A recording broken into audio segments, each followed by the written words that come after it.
Hello and welcome to Unfun Stuff, your source for everything unfun. And today, we're going to be going through another Unfun deck profile. Did you know that Kurogiri has a second quirk that portals you into a world where everyone subscribes to Unfun Stuff, rings the bell, and buys all their hobby products from www.unfunstuff.com? Today, we're going to be talking about a deck that I like to call I Can't Feel My Face When I'm With You Because My Face is a Black Hole. Let's get right into it. Kurogiri is a character that is very, very frustrating to play against. He removes your best attack from the card pool, puts it on the bottom of your deck so you never get it back. And then he gives you a bad attack back. And it's worse because you put that bad card into your deck. You put that card that didn't feel good in that specific situation. And you feel bad for it. He response commits after your rival plays an attack, adds it to the bottom of their deck. You choose one attack in your rival's discard pile and you add it to their hand. Very flavorfully, he portals away your attack and gives you a different one. It's kind of cool. He enhances once per turn, and he looks at the top and bottom card of his deck, and he can add the bottom card of his deck to the top of his deck. So he can stack his checks, he can stack attacks to draw, he can do any number of different things, and he gets a scout, which is really, really cool for this specific flavor of deck. So let's look at the attack lineup. I'm playing a ton of bad checks. Bad checks are cool. Bad checks dumpster people. Dropkick Slicer is a 1-check that reveals the top 3 cards of our deck and adds all attacks revealed this way to our hand. One thing we can do with Kurogiri is we can shove away some attacks onto the bottom of our deck and then put them on the top and then draw them with Dropkick Slicer. Offensively, we can also play it Leaper on a Chain because we get to reveal and look at the top of our deck and the bottom of our deck. Sometimes we play an attack, we look at the top and bottom, and they're both 5s. Heck yeah, we're going to check 2 5s for the rest of this turn, and you get to play your greedy bad checks without worry of checking really poorly.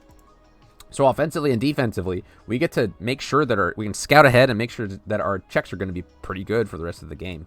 We can even secure this because of dissolving the conflicts. Kurogiri Enhance. Once per turn, we add the top card of our discard pile to the bottom of our deck.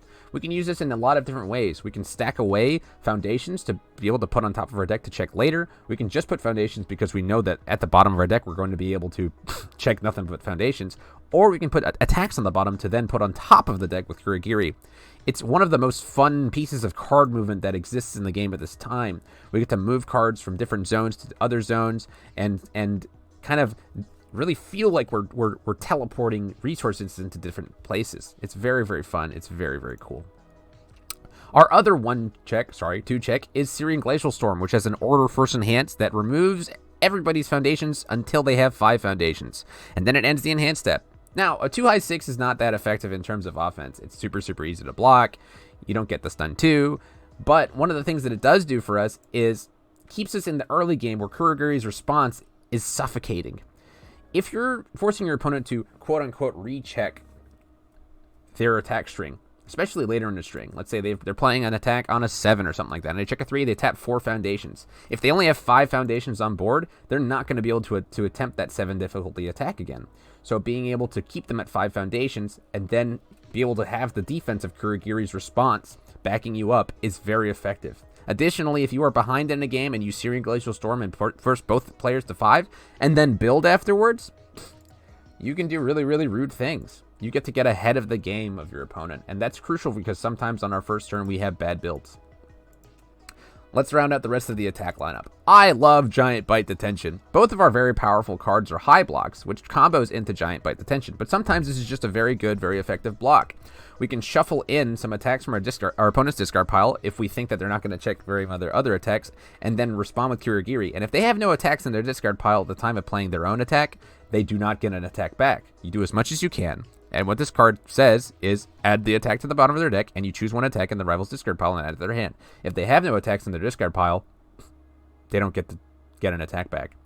So that can be very, very brutal. But what I end up doing most of the time is because my attack lineup is mostly high with one very, very powerful low attack, I just shove all of their low blocks into their deck.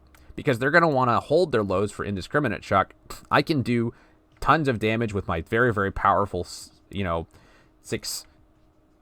5-ish plus because the burn damage and then 7 damage high attacks. It's just very, very strong to be able to shove a lot of one zone when you're overloading another one. Electric Jolt is just a good free card that commits a card on our opponent's board, and it gives us some momentum. We don't use the momentum for very much. We can use it to drop Slashing Whirlwind, I guess. I'm sure we can find other things to do with the momentum, but most of the time it's just there to target commit an opponent's foundation. It's very, very strong, very, very good. Slashing Whirlwind is a really, really cool card. We are going to randomly get momentum, and it's kind of cool to play this card. I like it a lot. It's a cute little 5 mid for 14 sometimes, and that can be very, very powerful. Gives you the reach that you need sometimes in this deck, because it doesn't really reach very large unless it's using 1.3 million volts.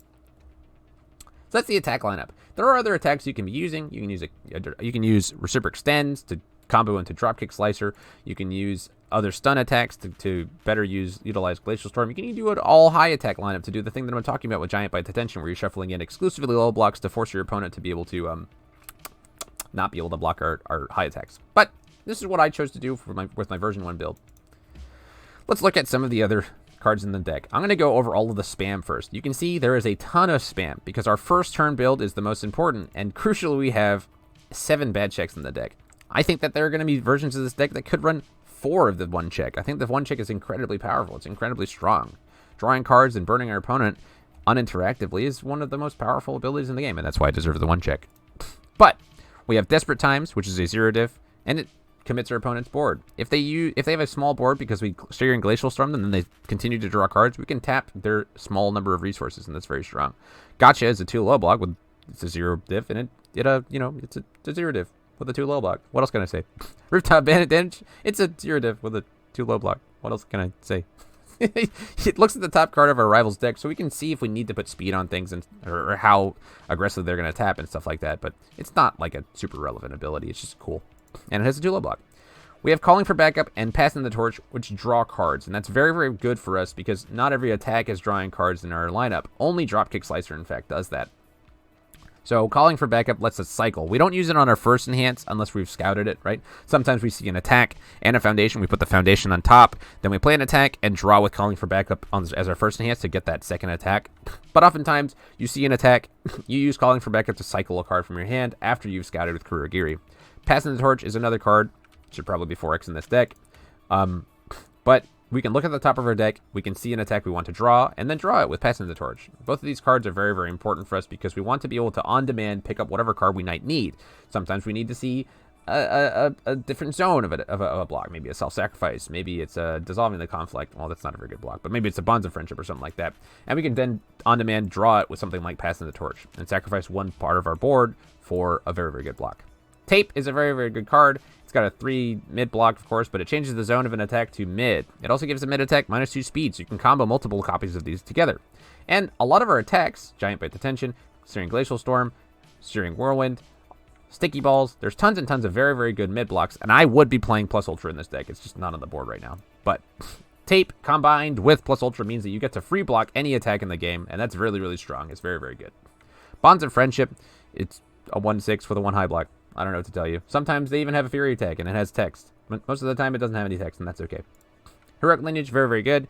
We're not typically giving a ton of damage to attacks, but we can. We are capable of doing it with stuff like Self-Sacrifice, so we can then... Sorry, Speed, right? Speed, even worse. What do I get speed? Ice Gliding. There you go. I can still do that. I can use Ice Gliding to give a thing speed and then respond with Heroic Lineage. But most of the time, it's just there for the speed hate. Everybody's giving damage to their attacks at some point, so being able to respond and give it -3 speed is, of course, very, very powerful. Speaking of Ice Gliding, it's a 1 diff that gives our attack speed and their attacks minus speed. It's just very, very good. Very, very powerful. And I think that you guys should be playing it. Sticky Balls, of course, is a very, very strong card. It's a 3 difficulty, which is very, very, very risky, which is not why I'm not playing more copies of it. In a deck that checks 2s and 1s, you never want to play this on turn 1. You want to play a 1 diff into a 1 diff into whatever else. But you want to guaranteed get your 2 foundations so you can then hopefully get 3 or 4 more on the back end, which is why this deck plays such an aggressive amount of spam.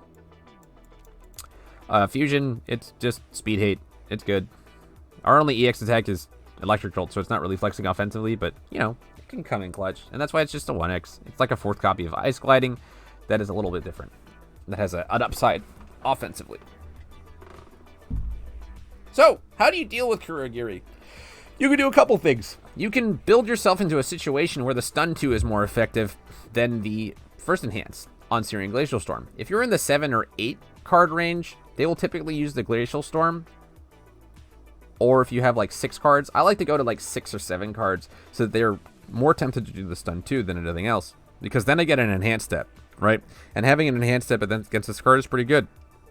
So, and also having a board, pretty good. So you can, if you have a very good, efficient way to use your board with something like a release, maybe you have copies of really, really good speed hate and stuff like that you want to keep. Syrian Glacial Storm can be kind of played around by not going to like 15 foundations. Now you stick around the 7 or 8 range and you use your cards that destroy themselves or destroy other things to keep yourself in that sweet spot of 6 to 8 foundations that makes it less attractive to use the first enhance, especially if the Kurogiri is ahead of the opponent. If you know you're dealing with giant bite detentions, of course, you sculpt your high blocks against this deck. All of the very powerful cards are high or mid, and of course the one low. But typically they won't be attacking tons of times on the low zone because that's just the one attack that goes low. So you can hold your one low block and a bunch of highs and be very, very good against the deck. Defensively, I don't think it's very much to write home about, right? These attacks are not super fast. They're not super huge. So it's just controlling your board. It's controlling your discard pile. It's poking you. It's just churning butter throughout the course of the game. So if you have very good, effective, and efficient offense that doesn't require you to check a bunch of attacks, you know, or make a bunch of really, really high difficulty checks to get there, you can get past Kurogiri's wall.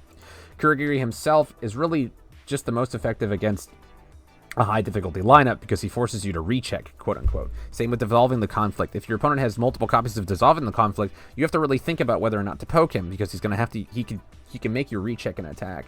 And if you checked a 3 to play a 7 difficulty attack, you're probably not going to be able to play it again. Oh, this is interesting. This is a typo, and at least it's playable.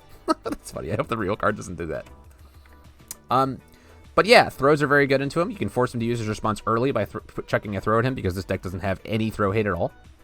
And very, very powerful attacks. You can try to bait out the response so that you can go deeper into a string. It's just, there are ways to play on the character. There are ways to beat him. And sometimes he beats himself by just like checking poorly. And it's a part of the game. It's a lot of fun. It's a cool part of the game. But yeah, I hope you guys enjoyed the video.